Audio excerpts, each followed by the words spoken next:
Hello बच्चों। हमने last video में बात की थी डायरेक्शन कोसाइन की। आज हम बात करेंगे, हम वेक्टर एडिशन पढ़ चुके हैं, उसकी कुछ प्रॉपर्टीज़ डिस्कस कर रहे हैं आज। तो बेटा मेनली उसकी 3 प्रॉपर्टीज़ है वेक्टर एडिशन की। कौन कौन सी है? सबसे पहले आती है कि वेक्टर एडिशन हमारा कम्यूटेटिव है। कम्यूटेटिव का मतलब क्या है बेटा? कि ए वेक्टर में अगर हम बी को ऐड करेंगे या हम बी वेक्टर में ए को ऐड करेंगे तो ये दोनों इक्वल रिजल्टेंट देंगे। कैसे देंगे बेटा? आप यहाँ देख सकते हैं, जैसे ये आपके पास ए वेक्टर है और ये मान लीजिए आपका बी वेक्टर है। ठीक है बेटा, तो आपने क्या किया यहाँ से कि ये आपका ए वेक्टर और इसके हेड पर हमने बी का टेल रख दिया है, तो ये हमारा आ गया है इसका रिजल्टेंट वेक्टर। ओके बेटा, ठीक है। अब हम चाहते हैं, हमने यहाँ से क्या किया, ये आ गया है आर वेक्टर, तो हमने यहाँ से किया है ए वेक्टर प्लस बी वेक्टर जो कि हमारा आर वेक्टर आया। अब हम करेंगे इस बी को यहाँ से डिस्प्लेस करके यहाँ बना लेते हैं, तो ये हो गया हमारा बी वेक्टर। और इसी तरह हम अपना ए वेक्टर की टेल को बी वेक्टर के हेड पे रख देते हैं, तो ये हमारा ऐसे आएगा ए वेक्टर। तो बेटा जी अब बी वेक्टर प्लस ए वेक्टर, क्या अब भी ये थर्ड साइड इसकी ट्रायंगल की क्लोजिंग साइड है जो इन दोनों के अपोजिट ऑर्डर में है, तो क्या हम यहाँ से लिख सकते हैं बी वेक्टर प्लस ए वेक्टर हमें मिलेगा अगेन आर वेक्टर। तो यहाँ से आपने कहा कि ए प्लस बी करे या बी प्लस ए करे, ये आर के इक्वलेंट आता है, यानी कि ये दोनों इक्वल है, इसलिए ये प्रॉपर्टी यहाँ पर सेटिस्फाई होती है। तो इसलिए हमने कहा कि वेक्टर एडिशन कम्यूटेटिव है। ठीक है बच्चों, नेक्स्ट है बेटा vector addition is associative. Associative का मतलब बेटा A vector plus B vector, इन दोनों का जो रिजल्टेंट आएगा उसको आपने सी के साथ ऐड किया और ये इक्वल होगा। आप पहले बी और सी का रिजल्टेंट ले लीजिए और फिर ए में ऐड कर दीजिए, तो बेटा ये दोनों इक्वल आएंगे। ठीक है, तो यहाँ से आप देख लीजिए कैसे है। ये एग्जाम्पल है आपका, मैं आपको ग्राफिकली बना के दिखा रही हूँ। मान लीजिए ये हमारा ए वेक्टर है, this is A vector and this is B vector and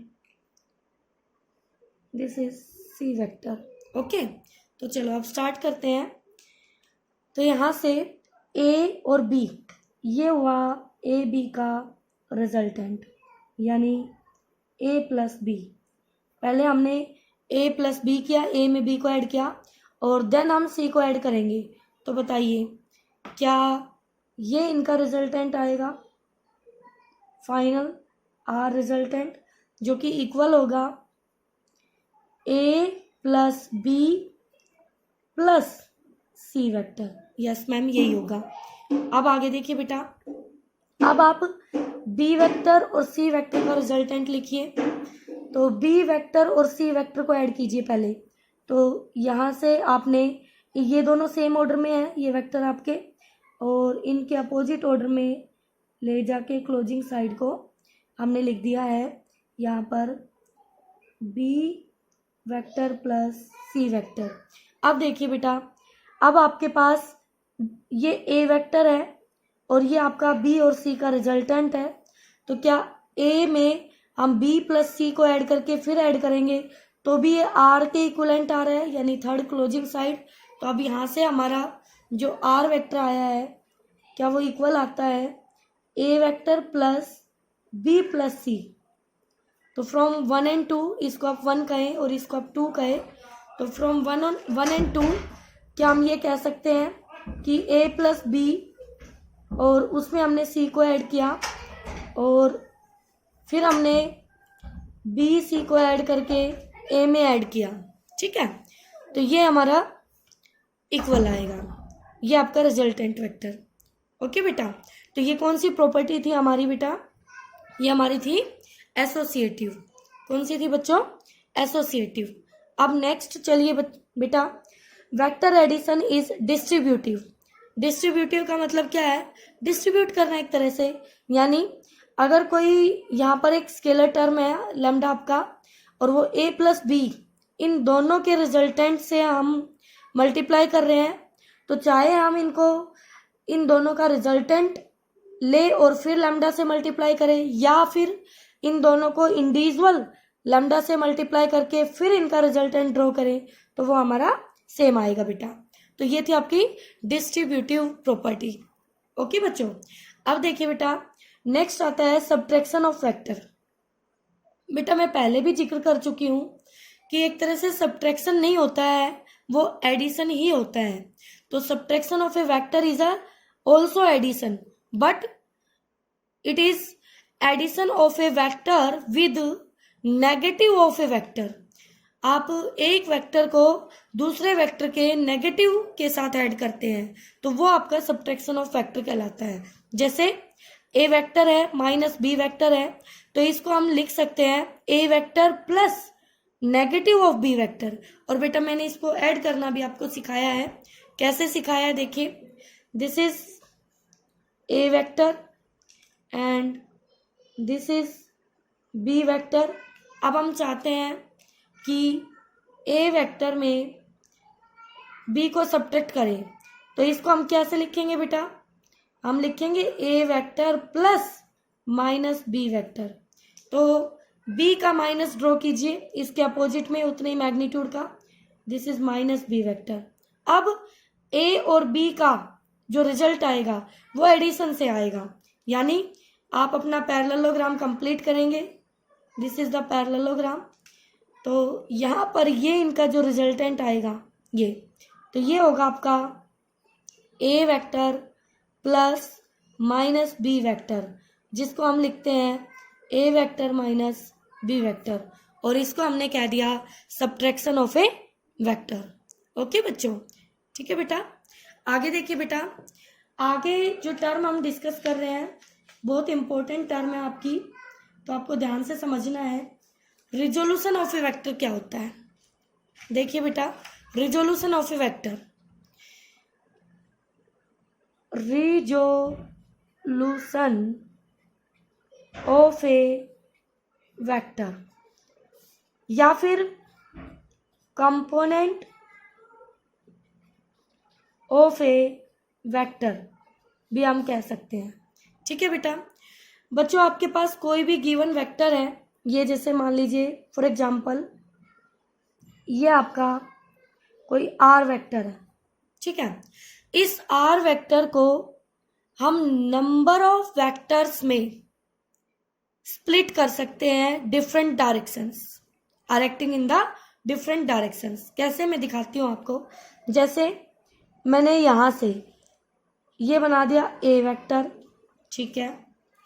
फिर मैंने ये बना दिया बी वेक्टर, ओके मैम।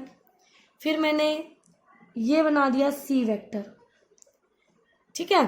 तो मैं कहूँगी कि जो मेरा आर वेक्टर है वो होगा ए प्लस बी प्लस सी, यानी जो मेरा आर वेक्टर है वो इन तीनों से मिलके बना है, इन तीनों के रिजल्ट के इक्विवेलेंट इसकी वैल्यू है। तो आर वेक्टर को आपने तीन डायरेक्शंस में तोड़ दिया ऐसे, तो ये स्प्लिटिंग कहलाता है, तोड़ना। जैसे आप एक ह्यूमन बॉडी की अगर बात करें, मैं मान लो थोड़ी देर के लिए ह्यूमन बॉडी को एक वेक्टर मानती हूँ, और बेटा अगर आपकी बॉडी को हमने एक वेक्टर मान लिया है, ठीक है। मान लीजिए ये एक ह्यूमन बॉडी है और इसको मैं एक वेक्टर मानूं थोड़ी देर के लिए, तो इसके जो पार्ट्स हैं, यानी इसका सर, इसके दोनों हाथ, इसके दोनों पैर, तो ये इनसे मिलके बना है, ठीक है। तो पूरा जो वेक्टर है, पूरी जो बॉडी है, क्या इन अलग अलग वेक्टर से मिलके बनी है? तो वो वेक्टर्स कहलाते हैं, वो प्रोसेस कहलाता है रिजोल्यूशन ऑफ वेक्टर। और ये जो इसके हिस्से हैं, ये जो एक तरह से कंपोनेंट है, तो ये कहलाते हैं कंपोनेंट वेक्टर, स्प्लिटिंग वेक्टर्स, इनको बोलते हैं कंपोनेंट्स। क्या बोलते हैं बेटा? कंपोनेंट्स। ठीक है, तो splitting of A vector, it is a process, splitting of A vector is called resolution of A vector. ठीक है बेटा, तो रिजोल्यूशन होता है एक वेक्टर को डिफरेंट डायरेक्शंस में स्प्लिट करना। ओके बच्चों, ठीक है, तो अब हमारे पास क्या आता है, रिजोल्यूशन हमने सीख लिया। ठीक है, ये आपको दिखाया हुआ है कि एक आर वेक्टर है, उसको दो डायरेक्शन ए और बी की डायरेक्शन में ऐसे स्प्लिट कर दिया है, तो रिजल्टेंट होगा वो n A plus m B, यानी आर जो है इनसे मिलके बनेगा। ठीक है बेटा, तो ये होता है रिजोल्यूशन ऑफ ए वेक्टर। अब हम आगे बात करेंगे बेटा, जो रिजोल्यूशन आप डिस्कस कर रहे हैं उसी का पार्ट है, यानी उसी पर बेस्ड है rectangular component of A vector. क्या है बेटा? Rectangular component of A vector. तो देखना ध्यान से, rectangular component of A vector, rectangular components of A vector. करें बेटा स्टार्ट। देखिए बच्चों, मैंने ये ली, मैं फिलहाल 2D में डिस्कस कर रही हूँ बेटा, यानी एक प्लेन में। तो आप देखिए, ये मेरी कोऑर्डिनेट एक्सिस है,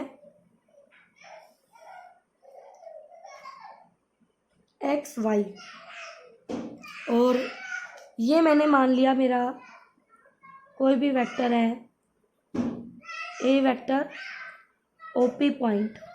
ठीक है, तो यहाँ से ओपी जो वेक्टर है वो ए वेक्टर के बराबर है, और हमने कहा ए वेक्टर एक्स एक्सिस के साथ थीटा एंगल बना रहा है।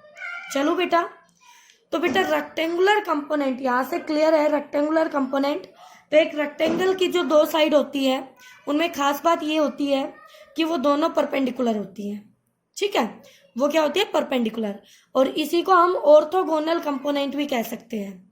ऑर्थोगोनल, क्या कह सकते हैं? Orthogonal component of A vector. Orthogonal का मतलब भी होता है म्यूचुअली परपेंडिकुलर, म्यूचुअली परपेंडिकुलर। ठीक है बेटा, तो देखिए बच्चों, मैंने यहाँ से एक परपेंडिकुलर ड्रॉ किया, तो मुझे यहाँ से ए वेक्टर का एक कंपोनेंट मिल गया, ए एक्स। ओके, इसी तरह से मैंने वाई एक्सिस पे परपेंडिकुलर ड्रॉ किया, ये, और इसी वेक्टर का ये रेक्टेंगुलर कंपोनेंट मुझे मिल गया वाई डायरेक्शन में, ए वाई। चलिए अब बेटा, इस ट्रायंगल को अगर मैं ध्यान से देखूं यहाँ से, तो ये बेस है मेरा, ये परपेंडिकुलर है मेरा, और ये हाइपोटेन्यूज है। मैं पहले भी डिस्कस कर चुकी हूँ, कोई वेक्टर अगर किसी डायरेक्शन के साथ थीटा एंगल बनाए तो वो उस वेक्टर का ए कोस थीटा कंपोनेंट होगा। तो ये इसका ए कोस ऑफ थीटा कंपोनेंट होगा। तो क्या इसको मैं ए एक्स के इक्वल लिख सकती हूँ? बिल्कुल। और जो इसके परपेंडिकुलर होगा वो ए साइन थीटा कंपोनेंट होगा, ए साइन थीटा आएगी वो साइड। कैसे आएगी? आपको पता है साइन थीटा होता है परपेंडिकुलर अपॉन हाइपोटेन्यूज, और कोस थीटा होता है बेस अपॉन हाइपोटेन्यूज। तो बेस है दिस साइड, इस साइड की वैल्यू निकाल रहे हैं हम, और हाइपोटेन्यूज ये है बेटा, तो this side upon this side हो गया हमारा कोस। तो ये साइड आपकी ए एक्स और ये साइड आपकी ए, तो ए कोस थीटा के इक्वल, तो ए एक्स हो गया ए कोस थीटा। मैं कई बार बता चुकी हूँ बेटा, फिर भी आप यहाँ से फाइंड आउट करके देख सकते हैं खुद। ठीक है, तो बेटा यहाँ से ये ए साइन थीटा क्या इसके इक्वलेंट है? बिल्कुल। तो क्या ए वाई को लिखा जा सकता है ए साइन ऑफ थीटा? तो कंक्लूजन निकला कि अगर कोई वेक्टर किसी डायरेक्शन में उस साइड के साथ थीटा एंगल बनाता है तो वो उसका कोस थीटा कंपोनेंट होगा और कोस थीटा के परपेंडिकुलर उस वेक्टर के दूसरी तरफ, क्योंकि इसके परपेंडिकुलर तो ये भी है बट ये नहीं बेटा, ध्यान से सुनिए, कोस थीटा के परपेंडिकुलर और उस वेक्टर के दूसरी तरफ, यानी दोनों कंपोनेंट वेक्टर को बीच में लेंगे तो दूसरी तरफ वाली साइड ए साइन थीटा होगी, यानी साइन थीटा कंपोनेंट होगी। ठीक है बेटा, तो ये हो गई ए कोस थीटा और ये हो गई ए साइन थीटा। तो ये हो गए आपके रेक्टेंगुलर कंपोनेंट्स। तो मैंने 2D में बात की तो ए वेक्टर को लिखेंगे हम बेटा ए x I cap plus A Y J cap. Okay बच्चों, तो ए वेक्टर आ गया यहाँ से, ए एक्स की वैल्यू रखोगे आप यहाँ से तो वो आएगी आपकी A cos of theta I cap plus A sine of theta J cap. बच्चों मैग्नीट्यूड निकाल सकते हो, mod under the root A X का स्क्वायर प्लस ए वाई का स्क्वायर, आप इसको सोल्व कर सकते हो। ठीक है, उसके बाद बेटा यहाँ से आपको टेंजेंट थीटा निकालना हो। अभी फिलहाल थीटा किसके साथ बन रहा है, एक्स एक्सिस के साथ। तो इस ट्रायंगल को देखिए ध्यान से, तो tan बनेगा परपेंडिकुलर अपॉन बेस, तो ए साइन थीटा कौन सी वैल्यू है, किसके बराबर है, ए वाई। तो यहाँ से ए साइन थीटा अपॉन ए कोस थीटा अपॉन ए एक्स, ए से कटा तो ये क्या बना, टेंजेंट थीटा, तो ए वाई अपॉन ए एक्स आएगा। तो ये थीटा किसके साथ है, angle with x axis. Okay बेटा, अगर यही थीटा मैं यहाँ लेती, इसको थीटा डैश कह देती, तो यहाँ पे टेंजेंट थीटा डैश हो जाता। अब इसके लिए ये बेस हो गया और ये परपेंडिकुलर, तो परपेंडिकुलर हो गया ए एक्स और बेस हो गया ए वाई, तो ये हो जाता है A X upon A Y. तो यहाँ थीटा डैश किसके साथ है, angle with Y axis. Okay बच्चों, बेटा यहाँ तक का काम आपको अच्छे से करना है, फिर नेक्स्ट वीडियो में हम इसके ऊपर बेस्ड क्वेश्चन करेंगे। ओके बच्चों।